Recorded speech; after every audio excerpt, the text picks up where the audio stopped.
Ah, nossa. Cadê ela? Não, levanta aí, não. Caralho! Levanta aí, não. Levanta! Liga! Ou quer dizer, Jona, eu não vou ter que empurrar a mesa, né? A mesa não anda mais, tá travada.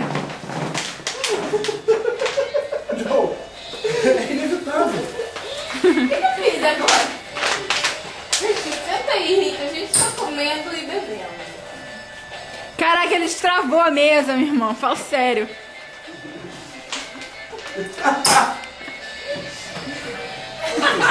Calma aí.